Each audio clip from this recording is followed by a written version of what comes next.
is Lauren, and I've been working with Quill for about 5 years now, and we just wanted to give this presentation to talk a little bit about digitizing the materials that we've come across, surrounding the negotiation of the Australian Constitution, using specifically the Quill project software. So the digitization side of the project, like I said, is being done on a platform called the Quill project. And I'm going to give everybody kind of who's working on it right now just like a minute to introduce themselves. So I don't know, Eleni, do you want to jump in? Sure, Lauren. My name's Eleni, and I'm working as the research assistant based in Perth at UWA. And Beth, would you like to say hi? Sure. I'm Bethany, and I'm here in Oxford. It's very cold. Yeah. Okay, so yeah, we'll get into it then. So the Quill Platform is a digital humanities project based in Humboldt College at the University of Oxford, and the project was founded by Nicholas Cole, who just spoke to you a moment ago, in 2014. So the platform was originally conceived as a way of kind of looking into the drafting of the U.S. Constitutional Convention, but in the years since, it has undertaken a number of projects from U.S. state constitutions to the Indian Constitution, and then most recently to the Australian Constitution. And like I said before, there are three of us at the moment who are working on digitizing the proceedings. So at the heart of the Quill platform is an exploration of how negotiated texts arrive at their final form. So many of the constitutions we work with, aren't obscure documents. The final versions of these texts are available online and studied in schools and researched and written on. So Quill doesn't really aim to offer yet another reproduction of a document that users can access in several other places. Though users can come to Quill for that if they choose to. What Quill really aims to do is demonstrate the sort of gestation of the documents, how they come to be what they are, amendment by amendment, speech by speech. So the screenshots on this slide just show a well-known clause from the US Bill of Rights and a snippet from its consideration in the House of Representatives.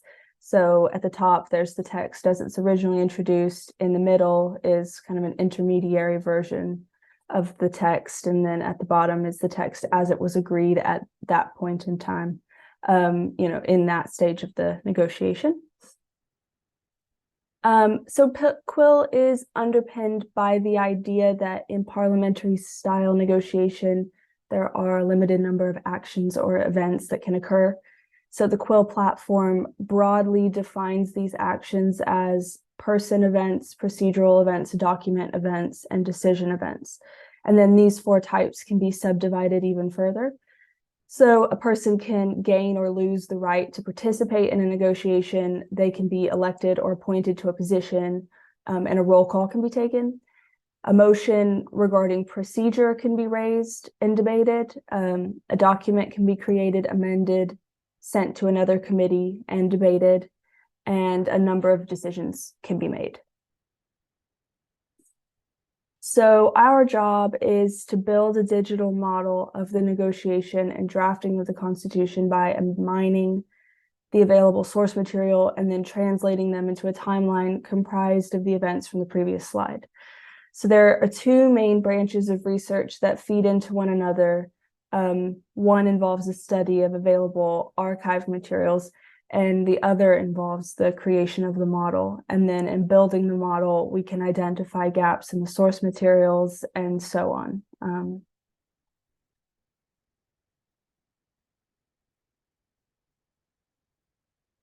Lost my place in my notes. So far, we've been working mainly from the official reports of each session on the National Library of Australia, but we've also compiled a spreadsheet with files of interest from the National Archives of Australia as a starting point, some of which have been digitized, but the majority of which haven't. So one of the challenges that we have already faced and that I anticipate will continue to be a challenge throughout the course of the project is access to archives Even with Eleni based in Australia, I mean, she's quite far away from all these documents, so it's not like she can just pop down. So these are some of the conversations that we've been having as like a wider team. It's been kind of planning how to approach this issue, and this is maybe something that you can offer some guidance on. But in addition to these sources, we've also consulted the others that are listed on this slide. So when we come across a document in the official report that we can't find the text of, we consult the spreadsheet that we've made with all of our kind of files of interest. And we try to see if we can find one that seems to match. So sometimes we're lucky and the document we're looking for has already been digitized, and other times it hasn't. So in that case, when we find a potential match, we add it to our list of queries, which you can see in the top screenshot. And in the event that we didn't find a match on the spreadsheet, we make a note in our kind of progress spreadsheet, which is the bottom screenshot. So in this example, there's mention of a notice paper. So on February 12th, we put a little note, can we find this? So I mentioned briefly in the last slide that some of these documents have been previously digitized or published elsewhere, but most of them haven't. So the project stands to contribute to the research space, not only in the digital model, but also bringing together materials that aren't widely accessible or weren't originally published for public consumption. And of course, all of that depends on a number of things like permissions and copyright, but we'll get into that. So using the official report as the basis of the narrative, then we can construct a day's negotiation by breaking it down into the events that I mentioned earlier. So this is an example from the Indian Constitution. So what you can see here are some documents. So at the beginning, some documents being imported from another committee, and then a person being elected to a position, a resolution being proposed, amended, and ultimately adopted. And then, so these screenshots show the text from the record that informed the ensuing events. So this screenshot on the left is a screenshot from the Constituent Assembly debates, and this is what we kind of referenced when we decided which events to create. So that text becomes what we call the event's description, which you can see over here on this bottom screenshot. Underneath description, it's the same text. And every event in a Quill timeline has a description that quotes source material, so you can see like what is justifying the event that's being created at this point. And then the text highlighted in blue shows the effect that proposed amendment had under to the resolution under discussion. So as you all know, there were a series of conferences and conventions that contributed to the drafting of the Australian Constitution, which is something that sets this project apart from others that Quill has done in the past. So given our time constraints, we decided to model the 1890 Melbourne Conference, the 1891 Sydney Convention, and then the three 1897 to 1898 conventions as a starting point. So we began modeling in September 2023, and so far we've completed the initial modeling for the 1890 Melbourne Conference, most of the initial modeling for the 1891 Sydney Convention, and about a quarter of the plenary sessions for the Adelaide Convention. So if we continue at this rate, it's likely that we'll be able to model more than this. We could do some of the conferences that took place in the colonies. So any guidance on where we should focus our attention outside of these 5 sittings would be really welcome. So another thing is that Quill offers, in addition to the timelines, is the ability to host archive images in collections that are organized to mimic the file structure of a physical archive. So we do this by keeping extensive spreadsheets of a file's metadata. Files can then be organized into the folders or boxes that you would find at the physical archive where the documents are housed. And then individual images or files can then be linked to specific sessions in the timeline so that users can see all the materials that contributed to the construction of that day's timeline. And then within each box, you can see all of the files that it contains. These are examples, again, from the Constitution of India project. And then each file, you can see a PDF version and a transcription. And then all of the places in the timeline where that specific file has been referenced. So displaying these collections depends, of course, on obtaining necessary permissions. So we have the ability to publish these collections so that, readers, just the general public, can access them, or we can keep them private so that we can use them for, editorial or internal use. But not show them kind of more broadly. So what I'm going to do now is just kind of take you to the platform, because I think that maybe that's a bit more, it gives you a bit of a better look at Quill than some screenshots on a slide.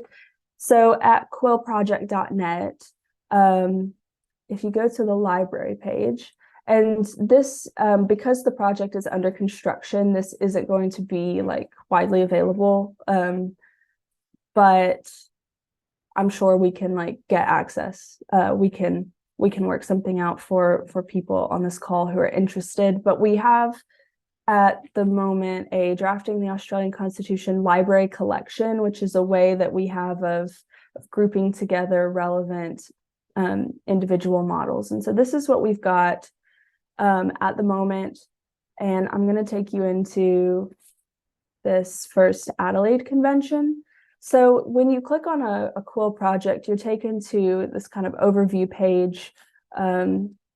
If there were multiple committees listed under here, you could get a sort of sense of when all the different committees sat in relationship to each other, the source materials used, important dates, people, procedures, just kind of breakdown of different event types, list of proposals by delegation, by person, etc.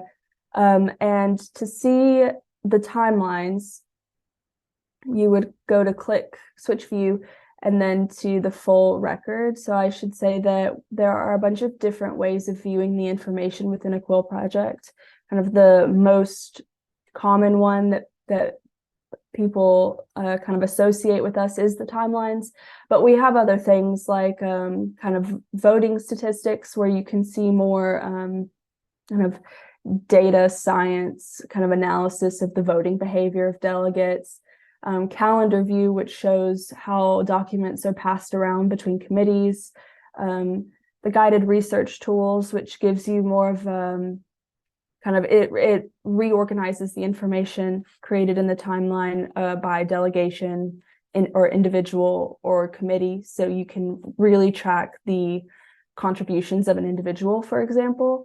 But I'm going to go into the full record because this will give you a good idea of the timeline aspect of the project. So again, like I said, if there were multiple committees, they would all be listed out underneath the convention here, and then you could see where they sat in relationship to one another. We can list out all of the source materials that we've used so far to build the timeline, and then we create the delegations, and within the delegations, we can create individuals who contributed or who were elected to that delegation. So then underneath that, we get into committees. And again, if there were multiple, they would be listed out here. But for simplicity's sake, we've gone with this one. And then, so in the convention, so the plenary session, all of the delegates who have joined that session, any resource collections, like I mentioned before, those would be linked right here. We don't have any for this project yet. And then we get into what we call sessions, which are sittings. So if you click on a session, then it will show you where that session is in relationship to all of the sittings of that committee. And then this is where we really get into the timeline. So as you can see at the beginning of the convention, everybody showed up. So we have a series of person join events. We have a direct quote from the source material that justifies that amendment. And if you go into details, or not amendment, that event, so then you can go into the details and get a little bit more information. So, with the various events that I'm going to describe, you can kind of attribute them to an individual, and then that will go into the view that I showed you before, the guided research tools, where you can see the contributions of certain people. So after everybody shows up, we have some document events. So they present their enabling acts, and we can show, so you get a little bit of different information provided for each type of event. So for, a document, for example, as you can see, we have the text of the document. We have the description text, or sorry, that hasn't loaded. There it goes. Then we have the description text. And one thing that we have the ability to do is layer descriptions. So this maybe isn't the best example of, but if we have, multiple sources that describe the same point in time, the same event, then we can layer them. So you can show what sources attest to this particular event. Right. And so then we have, these are the points of procedure, like I was saying before. So this is, a motion to lay the enabling acts on the table. So, and then we've got, let's see, I'm going to show, something a bit more interesting. So a motion on adjournment. So a bit of proposed text, that the convention at its rising adjourn until 11 o'clock tomorrow. That is amended. Somebody proposes an amendment to it. And this is one of the kind of shining features of Quill, is the ability to visualize what speeches, amendments, and so on, what those looked like within context. So you can see what effect a proposed change would have, and whether or not that proposed change was accepted or rejected. There are some really interesting examples in the US Constitution where people give speeches, and then those speeches are, currently used to justify, interpretations of the Constitution. But if you actually look at it, within context, you can see that those were speeches given on rejected proposals that weren't even incorporated into the Constitution, which is kind of interesting. So this is a really simple example. It obviously gets more interesting when you have a really long draft of a constitution, being amended or taken up section by section. But I think that really what I'm trying to get at or demonstrate is that there's the potential for a really granular look at how these documents come into being, and the various steps that they go through to arrive at what they are. Oh, sorry, I didn't mean to stop sharing. So I'm going back to my slides.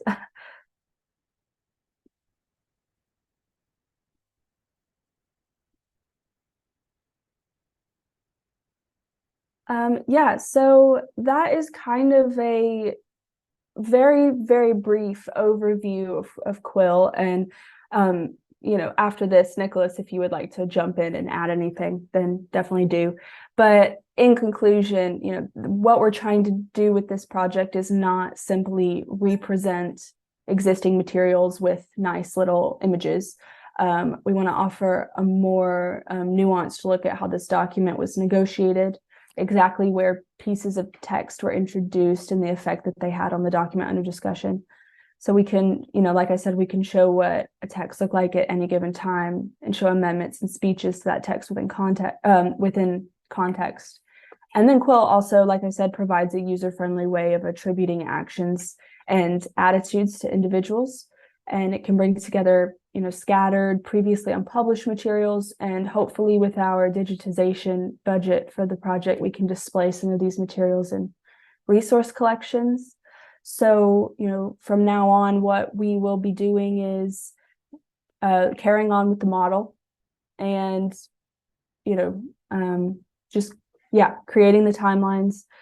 We need to come up with a solution for various archive documents. There have been several documents we've encountered that we haven't been able to find the text of, but we have identified potentially what document it might be in the National Archives, but we haven't been able to look at it.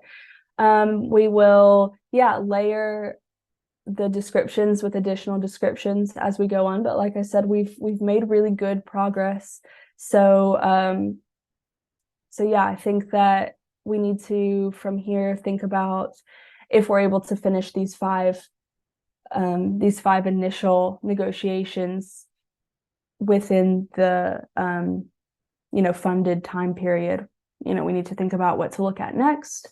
And then another thing that is interesting that we're able to do is what's called commentary collections. So we can basically commission pieces, essays, short essays on points of interest within the timeline, and we can attach those to the relevant points along the timeline. Those are the things we're kind of looking to do.